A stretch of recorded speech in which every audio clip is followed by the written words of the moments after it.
पहा आपली आजची रांगोळी.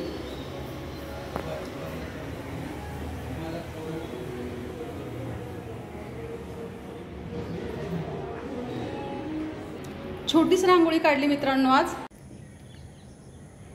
6:45 वाजलेले आहेत मित्रांनो. दिवस मावळायला लागलेला आहे.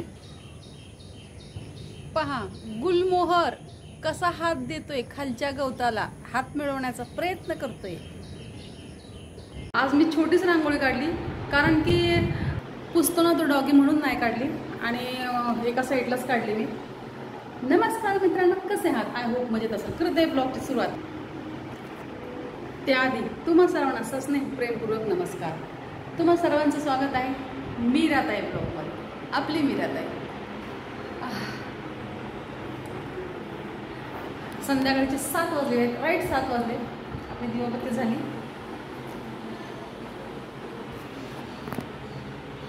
मला फार मीरा आवडते. मी मीरा आहे म्हणून मला मीरा फार आवडते.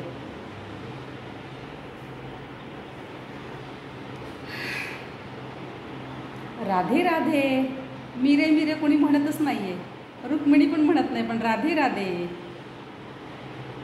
राधाने केलं कृष्णावर प्रेम, कृष्णाने राधावर केलं, पण मीरानेही केलं. कृष्णाचंही होतच म्हणा. थोडाफार मला मीराचा इतिहास माहिती आहे, मी वाचलेला आहे. तुम्ही मला कमेंटद्वारे सांगा, मी तो सांगू का तुम्हाला? तुमची इच्छा असेल तर मी नक्कीच सांगेल. स्किप न करता माझा व्हिडिओ पाहतात त्यामुळे तुमचे मनपूर्वक धन्यवाद. स्किप न करता माझा व्हिडिओ पहिल्यांदा माझा व्हिडिओ पाहताय तर माझ्या चॅनलला सबस्क्राईब करा, व्हिडिओला लाईक करा, शेअर करा आणि कमेंट करून सांगायला विसरू नका. मित्रांनो भरपूर पाऊस पडतोय बाहेर जोराचा. तर शिरा करते खायला आपल्याला. पाऊस पडते मग.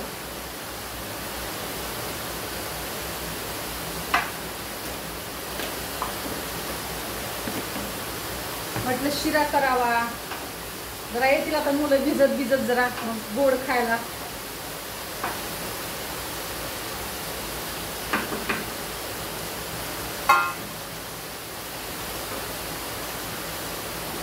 पहा कसा जोराचा पाऊस पडतोय मित्रांनो. पाऊस फार जोराचा पडतोय बरं.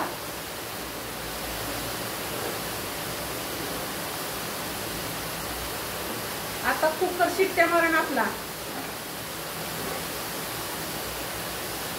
फक्त भाजून ठेवते, आल्यावरच करणार आहे. म्हणजे कसं शिरा गरम गरमच आवडतं मला. तर ना जरा पण थंड शिरा अजिबात आवडत नाही.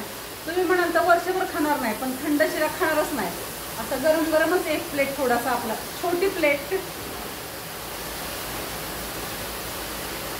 कुकरची अजून शिट्टी झालेली नाहीये, पण शिट्टी होण्याच्या तयारीमध्ये आहे. तर मला असा सुगंध येतोय हिंगाचा वगैरे. वरण लावले कुकरला. शिऱ्यामध्ये थोडासा मी 2 चमचे बेसन टाकलेले आहे. 1 वाटी शिरा, एवढा 1 वाटी रवा आहे. 2 चमचे बेसन घातले, जरा चव वेगळी लागते. जरा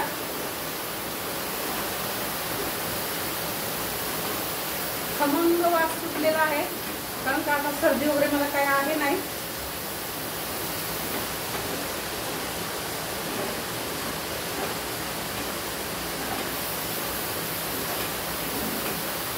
वाह वाह वाह, क्या बात है. हा हा, अप्रतिम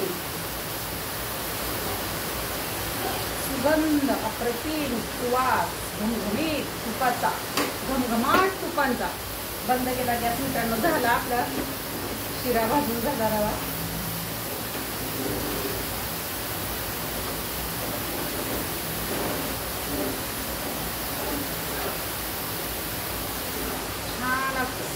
छान लालसर भाजलाय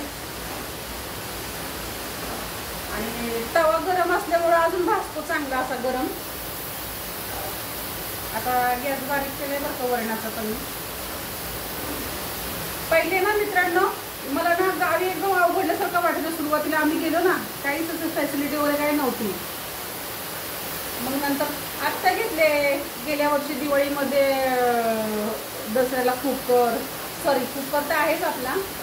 मिक्सर घेतला गेल्या वर्षी दसऱ्याला. 3 फॅन घेतले. आपल्याला फक्त बेडरूममध्ये 1 होता फॅन, देवघरामध्ये 1 होता फॅन, 2 फॅन होते आणि हॉलमध्ये आपल्याला फॅन नव्हता. मग आपण दसऱ्याच्या टायमाला 4-5 फॅन खरेदी केले.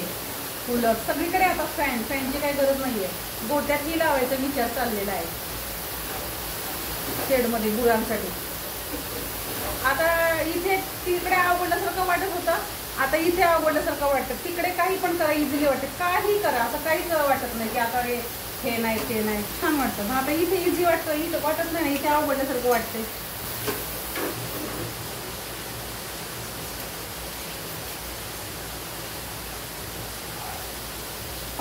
कुरड्याचा चुरा होता, त्याला ऊन दिलं, चांगलं उन्हामध्ये टाकला येतो आणि मग आता सगळंच तळून टाकला. म्हणजे जाऊन द्या, सगळंच तळूया.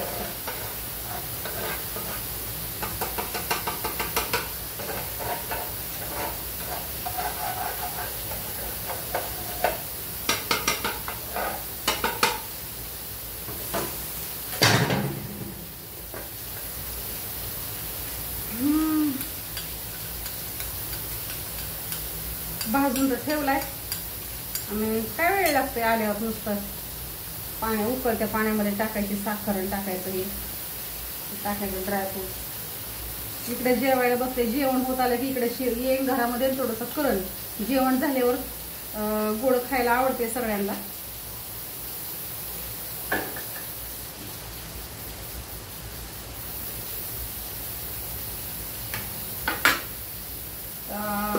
भाजी काय करावा तर भाजीचा पण माझा विषय सॉल्व केलेला आहे. आता मी डाळ करणार आहे, चण्याची डाळ कांदा. मला चण्याची डाळ फार आवडते, कुठल्याही भाजीमध्ये टाकली तरी आवडते. असं उभं राहून लसूण बिसून सोलल्या जाते बरं का, बसून नाही काय सोलल्या जात.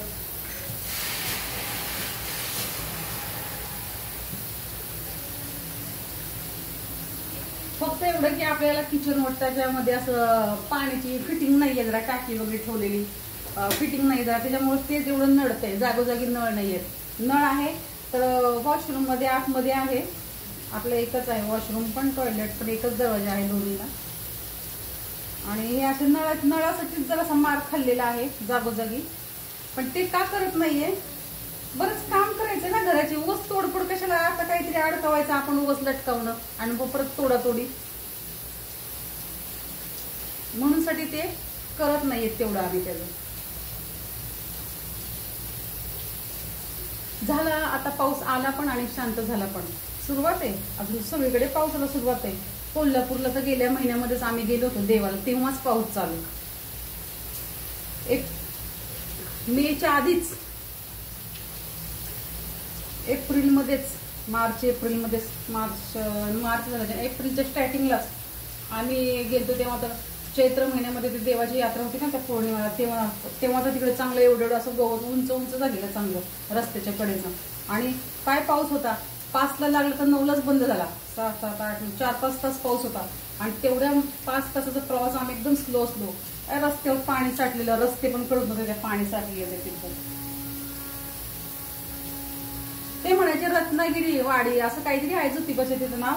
मला वाटायचं ते रत्नागिरीलाच चालले असंच मला जाईपर्यंत मला वाटायचं की रत्नागिरीलाच चालले किंवा रत्नागिरीवरनं तिकडून पुढे जात असावं असं मला वाटायचं.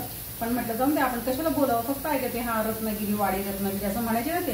तर मला वाटायचं रत्नागिरीमध्ये वाडी असू शकते आणि तिथूनच आपल्याला जायचंय असं मला वाटायचं. पण नाही, तेच तिथं स्थान आहे वाडी रत्नागिरी असं काही नाव आहे. पण रत्नागिरी वेगळं राहिलं बरं का, पुढे असेल कुठेतरी रत्नागिरी ऐकून आहे असे. रत्नागिरीचे काय आंबे वगैरे फेमस आहेत. रत्नागिरी कोकणामध्ये येत असेल बहुतेक. अरे तू काही शिट्टी मारत नाहीये, गॅस स्लो केला होता ना मित्रांनो. किती गरम होते बघा, बाहेर पाऊस पडतोय आणि आतमध्ये एवढं गरम होतंय बघा. माझ्या त्याच्या घामाचे लोंढे चाललेले आहेत. मी निरता आहे तुमची रजा घेते, इथेच थांबते. पुन्हा रुजू होणारे नवीन उद्याच्या व्हिडिओमध्ये. तोपर्यंत धन्यवाद, काळजी घ्या स्वतःची आणि इतरांची. बाय मित्रांनो.